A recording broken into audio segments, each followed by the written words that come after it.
Turi tariki zirindwi y'ukwezi kwa gatandatu n'umwaka w'2026 ikaze hano kuri La Difference TV turazindutse kugira ngo tuganire ku makuru azindutse agezweho rwose. Nitwa Mupenda Joel. Ndagira ngo tubabwira yuko mu makuru yacu yihutirwa cyane tuzanye harandi makuru adasanzwe tumaze kumenya kuri operation ya M23 n'ubundi operation yari yobowe n'uwitwa Colonel Jean-Marie Vianney Kazalama. Iyi operation mu by'ukuri ni byinshi bitunguranye kandi bitangaje birimo kwivugwaho, yasize ifashe n'ubundi abantu bakomeye cyane muri Wazalendo, gikuba gisanga cyamaze gucika n'ubundi. Ariko kandi turababwira yuko president w'igihugu cya Republika Demokarasi ya Kongo yamaze kugaragara nyuma y'iminsi mu by'ukuri yaraburiwe irengero cyase yarabuze mu gihugu. Gusa igikorwa agaragarimo kuri ubu ngubu kirimo kugarukwaho mu buryo butari buto cyane. Ni mu gihe kandi mu gihugu cy'u Burundi igikuba gicitse, ndetse kuri ubu ngubu umusirikare w'u Burundi wo mwiperereza ukomeye amaze kunyuruzwa cyangwa se amaze gushimutwa. Ni bandi bamushimuse, ibi turaje tubirebe muri aya makuru. U Rwanda kandi rumaze gufatira icyemezo gikomeye cyane ibijyanye n'ibikomoka kuri petrole. Ni mu gihe kandi mu makuru yo hirya tubabwira ko mu gihugu cya Senegal kugera kuri ubu ngubu u Rwanda rumaze gutungura mu buryo bukomeye cyane witwa Sonko uherutse kwirukanwa ku mwanya wa minisitiri w'intebe mu gihugu cya Senegal, by'umwihariko biciye muri turaje tubirebe uburyo biciyemo rwose cyangwa se uko bigenze kugira ngo u Rwanda rumutungure. Byose turabifite hano imbere yacu. Tubahaye ikaze rero, mukande subscribe, mukore kuri notification, mukande like, share, ndetse muduhe n'ibitekerezo ku makuru tudasiba kubagezaho gatanu kuri gatanu. Reka ngira ngo amakuru yacu tuyahere muri Republika Demokarasi ya Kongo, cyane tugaruka ku kibuga cy'imirwano, turebe amakuru azindutse uko byifashe. Ariko kandi nanone tubabwire ibidasanzwe tumaze kumenya ku bijyanye na operation ikomeye cyane yaje kuba iyoborwa n'uwitwa Jean-Marie Vianney Kazalama. Uyu nguyu akaba ari colonel muri M23, arazwi cyane kubera yuko yanabaye umuvugizi wa AFC wa M23, byari bitaraba AFC mu myaka yashize ya 2012 13 gutyo. Ubu rero operation arimo arakora, amakuru arimo aratugeraho nuko andi makuru menshi cyane akomeje kugenda yiyongeraho, ibyatumye mu by'ukuri Wazalendo yakangaranye muri ibi bice ndetse na coalition ya Kinshasa kubera uyu mugabo, by'umwihariko umenyereye bino bice byo muri Rucuru, na cyane ko ari ahantu avuka kandi yabaye igihe kirekire. Operation yobowe na Colonel Kazalama kuri ubu ngubu byamaze kumenyekana ko twanarumikomojeho ko yafatiwemo Colonel ndetse na kapiteni ba Wazalendo. Kanya ndajyambabwire ko operation ye imaze kumenyekana ibindi bigiye bitandukanye, benshi babonye mu by'ukuri aberekana, ariko ntibamenye yuko uyu nguyu Colonel Kazalama ari we wayoboye ino operation. Ubu rero byabaye confirmed yuko iyo operation idasanzwe yayobowe na Colonel Jean-Marie Vianney Kanyamuhanda Kazalama, usigaye ashinzwe ubukangurambaga mu mutwe wa AFC M23. Yafatiwemo umwe mu bayobozi b'imitwe ya Wazalendo, naho undi murwanyi mukuru wayo mu by'ukuri kugeza amagingo aya akaba yaragize gute, yaraje kwishyikiriza ubutegetsi bwa AFC M23 ku bushake, nyuma yuko ariko yarabonye yuko ibi bitero bivuze ubuhuha adashobora kuba yabirokoka, ahitamo kwita abigenza gutyo. Ni operation yabereye mu gace ka Nyabanira muri groupement ya Binza muri territoire ya Rucuru. Hanyuma kandi rwose akaba ari muri operation Colonel Kazalama n'itsinda yarayoboye bafashe ingabo Jean de Dieu unazwi ku mazina ya Kadogo muri Ndabami Jean de Dieu. Uyu akaba yari yitaga Colonel mu mitwe ya Wazalendo kugeza magingo aya. Uretse ifatwa rye, iyi operation yanatumye kapitene witwa Shukulu yishyikiriza ubuyobozi bwa AFC M23 atumva atabona, ndetse rwose avuga yuko ari ku bushake, mu gihe ingabo z'uyu mutwe zanafashe intwaro zitandukanye zari mu maboko yabo barwanyi n'imbunda z'amoko atandukanye zibarirwa mu 10. Hanyuma aya makuru kandi yatangajwe n'ubuyobozi bwa AFC M23, avuga ko imbunda zafashwe zirimo iyo mu bwoko bwa PKM, hakaza ibisasu bibiri bya RPG ndetse n'imbunda zirindwi zo mu bwoko bwa SMG submachine gun. Hanyuma kandi kuwa kane tariki 4 y'ukwezi kwa Kamena nibwo Colonel Kazalama yashyikirije bano barwanyi ubuyobozi bwa territoire ya Rucuru, aho bakiriwe n'umuyobozi w'iyi territoire witwa Ephraim Kabasha. Hanyuma kandi Kabasha yashimye ibikorwa by'ingabo za M23 ARC, avuga ko ifatwa rya ngabo Jean de Dieu Muzalendo ndetse no kwishyikiriza kwa Kapiteni Shukuru ari intambwe ikomeye y'urugamba rwo kugarura umutekano muri Binza ndetse no mu bice biyikikije. Hanyuma yagize ati turashimira ingabo zacu ku kazi keza zakoze, buhoro buhoro tuzagenzura neza ikibazo cy'umutekano muri groupement ya Binza kandi amahoro agaruke burundu rwose nyuma ku nyungu z'abaturage bose. Uyu muyobozi yanahamagariye abandi bantu b'abarwanyi ba Wazalendo n'indi mitwe yitwaje intwaro ikigaragara muri Rucuru gushyira intwaro hasi bakinjira mu nzira y'amahoro ndetse no gufatanya n'ubuyobozi mu kubaka umutekano n'iterambere ry'aka karere kabo. Ariko kandi iyi operation yabaye mu gihe AFC 23 ikomeje gushyira imbaraga mu guca intege imitwe yitwaje intwaro ikorera mu bice igenzura mu rwego rwo gushimangira umutekano ndetse no kohereza abaturage gusubira mu bikorwa mu by'ukuri byabo bya buri munsi, bigaragaza ko ari operation zirimo kuvuza ubuhuha kuko nka hantu muri bayikoreye na hantu n'ubundi hasanzwe bafitwe na M23. Ariko uruhande rwa Wazalendo cyangwa se coalition ya Kinshasa bajya bakira gute bakora udutero twabyita ngo udutero tw'ubucengezi cyangwa se two gucengera, bakaza cyane cyane bagamije ko basahura cyangwa bagakora n'ibindi bintu bigamije gusabota umutekano wo mu bice AFC 23 igenzura. So aya makuru rero yandi akaba ari amakuru yandi tumaze kumenya kuri iyo operation idasanzwe mu by'ukuri yakozwe n'uyu mugabo ari afatanyije n'abandi cyangwa se hari nabo ayoboye. Nguko uko bimeze kugeza magingo aya. Twihute cyane. Benshi bari bakomeje kuvuga bati Colonel Kazarama umenya yongeye kuba umuvugizi mushya wa M23 nyuma yo gusimbura Lieutenant Colonel Wiringoma, ariko biragaragara ko ntabwo byari byemezwa, ntabwo biraba, ahubwo aracyari umuntu ushinzwe icyo bita mobilisation ndetse no kugira gute n'ibindi bintu bijyana nk'ibyo ngibyo mu mibanire y'abaturage n'umutwe wa M23. Ariko ubu none akaba yari yagize gute yabyigereyemo yayoboye ikibijyanye n'iyi operation nk'umuntu umenyereye muri ibi bice. Twihuse cyane n'ubundi turagira ngo tubabwire ko President Felix Antoine Tshisekedi Chilombo bakunzi ba La Difference TV uyu mugabo yongeye kugaragara mu bice bya za Kinshasa. Yongeye kugaragara rero kuri ubu ngubu ndetse ibintu bikaba byahinduye isura kubera yuko uyu ndagira ngo mbamenyeshe yuko kano kanya yaramaze iminsi yaraburiwe irengero nyuma yuko mu by'ukuri yerekeje Budapest agiye kureba umukino w'amakipe umukino wa nyuma w'amakipe yabaye aya mbere wayo ku mugabane w'Uburayi, umukino wahuje Arsenal ndetse na Paris Saint-Germain, aho ikipe ya Paris Saint-Germain yo mu France yanatwaye kino gikombe itsinze Arsenal yo mu Bwongereza. Gusa kuri ubu ngubu yaje gufatirwa ku kibuga cy'indege amera nk'ufunzwe kubera yaratutse mu gihugu kirimo Ebola, ariko nyuma yaho yaje kwerekeza mu Bubiligi abariho aguma ndetse mu gihe yari ari mu Bubiligi ngo yagerageje no kwinjira muri Amerika biranga, agerageza mu France naho bibuko, ariko kwiza kuri ubu ngubu biragaragaza ko yarambiwe akagaruka mu gihugu cya Repubulika Demokarasi ya Kongo. Muri iki gihugu kandi yongeye kugaragara mu ruhame nyuma yuko inama nyinshi zari zimaze iminsi ziyoborwa na Minisitiri w'Intebe yitwa Judith Suminwa, ariko kuri ubu ngubu Tshisekedi akaba yahagaragaye yakira ku mugaragaro witwa Fally Ipupa. Uyu ni umunyamuziki wo muri Repubulika Demokarasi ya Kongo, nyuma yuko uyu munyamuziki nawe akoze ibisa n'ibitangaza mu mboni za Felix Antoine Tshisekedi agataramira inshuro ebyiri muri stade ngo y'Abafaransa, none yamuhaye umudari ukomeye cyane, mu by'ukuri umudari uhabwa abantu bakoze ibintu bidasanzwe uzwi nka Ordre National du Léopard. Nuko nguko bimeze kugeza kuri ubu ngubu. Gusa benshi barimo kuvuga bati ibi ngibi biragaragara ko ari ubukoroni, ibi ngibi ntabwo byari guhesha uyu Fally Ipupa uyu mudari. Ni gute baguha umudari ngo nuko waririmbiye inshuro ebyiri muri stade mu by'ukuri y'Abafaransa?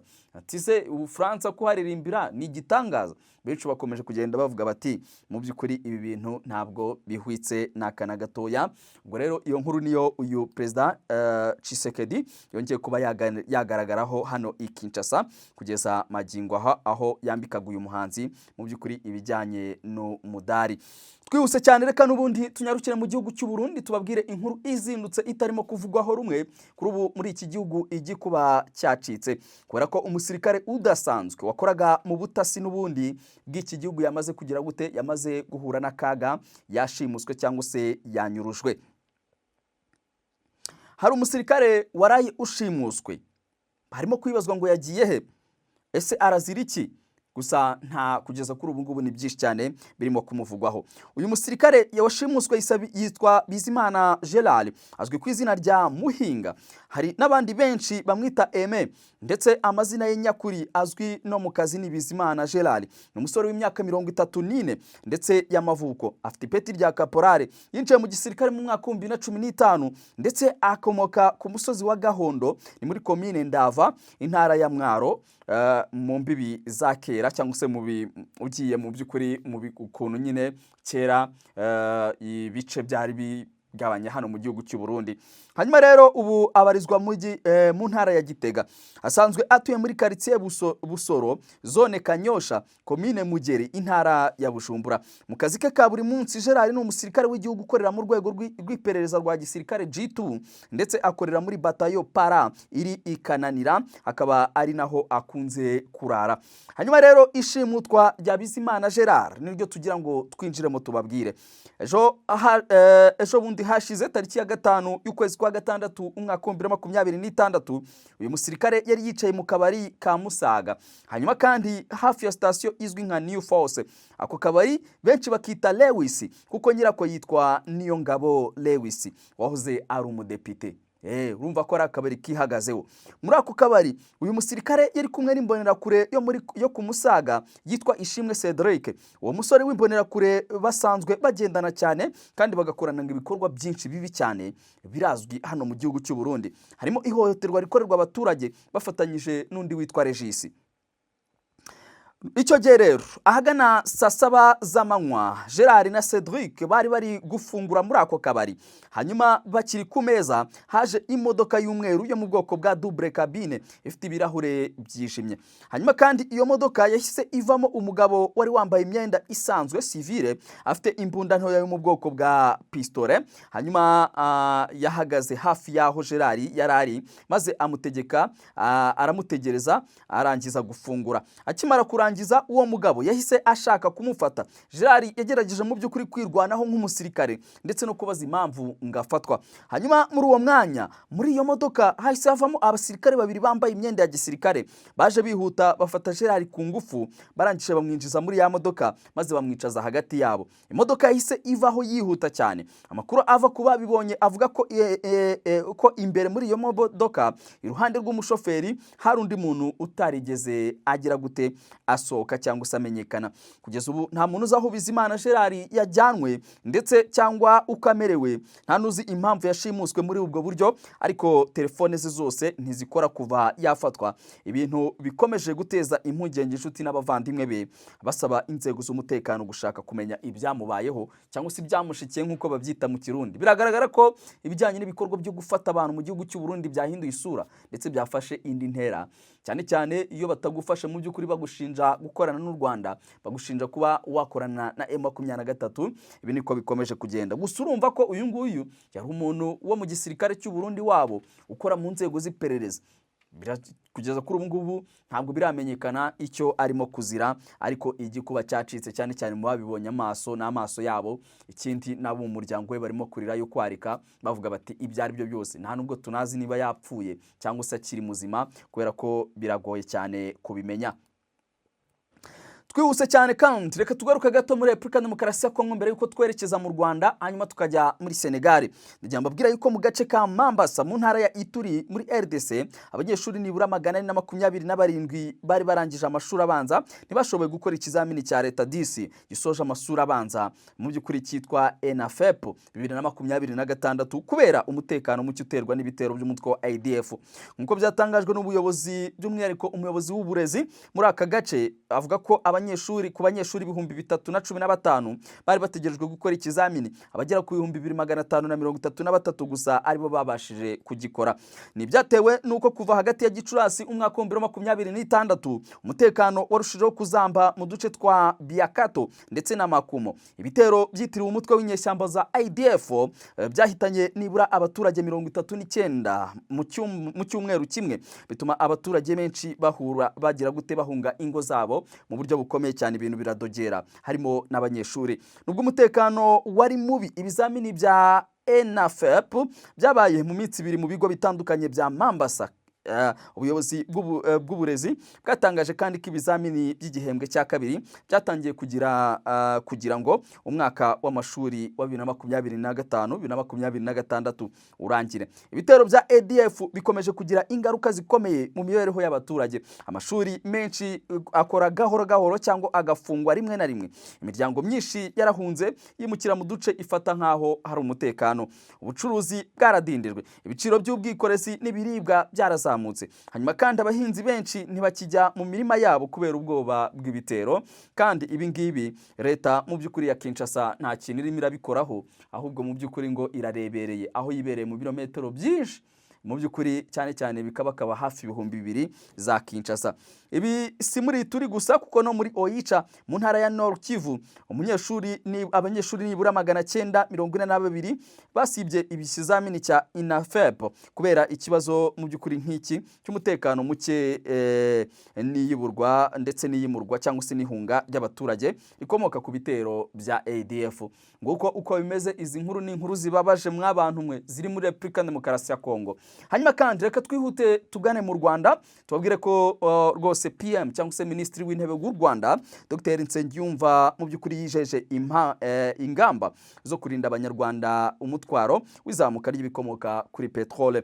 Minisitiri w'Intebe Dr Justin Nsengiyumva yijeje abanyarwanda ko leta izakomeza gufata ingamba zigamije kubarinda umutwaro w'izamuka ry'ibiciro by'ibikomoka kuri petrole ku rwego mpuzamahanga mu by'ukuri byatewe ahanini n'intambara ikomeje kubera mu burasirazuba bw'isi bwo hagati. Yabitangaje kuri uyu wa gatandatu tariki 6 y'ukwezi kwa gatandatu umwaka wa 2026 ubwo yarari mu kiganiro yagiranye n'abanyamakuru. Ni ikiganiro cyabaye nyuma y'amasaha make urwego ngenzuramikorere RURA rutangaje ibiciro bishya by'ibikomoka kuri petrole byasize litiro y'amazutu izamutseho 712 yose, nyuma yo kuva ku 2,205 kugera ku 2,927.